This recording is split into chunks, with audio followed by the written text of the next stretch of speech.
Hello guys, kain tayo. Ang ulam ko ay charan, sardines. Siyempre, ang mega sarap. At, yan, ito yung kanin ko. Ano ko to guys, breakfast.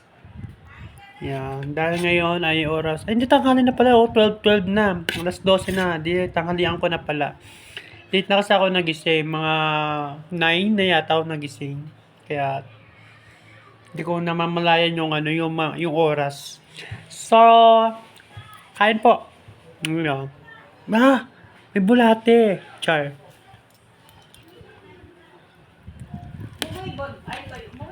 Ewan ko.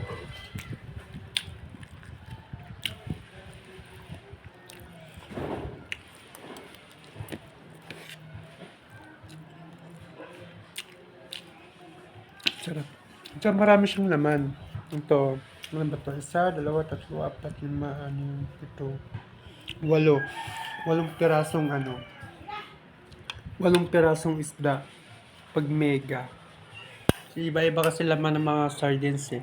Pagka Youngstown 4. Tapos pagligo, hindi ko alam yung ligo. Siguro hindi ko alam ilan naman ang ligo. Pero may mga sardines na konti lang yung laman. Talagang halos 3.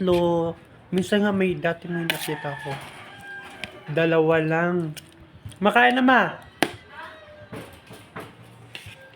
Yan lang. Pero ito mega sarap 8. Pakita ko sa inyo. Lang. Bilangin. Ay, nakita niyo ba?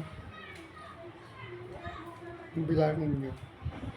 1, 2, 3, 4, 5, 6, 7, 8. Ito yung isa sa plato ko. Tapos kinain ko na yun. Isa. Diba? Kain po.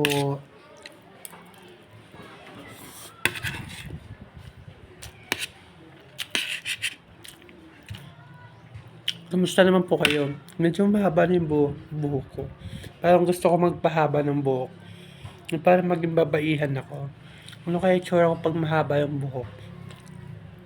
Dati kasi, sinubukan kong mag-wig. Nakita ko yung sarili ko pag mahaba buhok. Mukhang kabayo, girl. Talagang petrang kabayo. Pero nung minake-upan na ako, kasi dati nung sumali ako ng yung para pageant, nung Christmas party,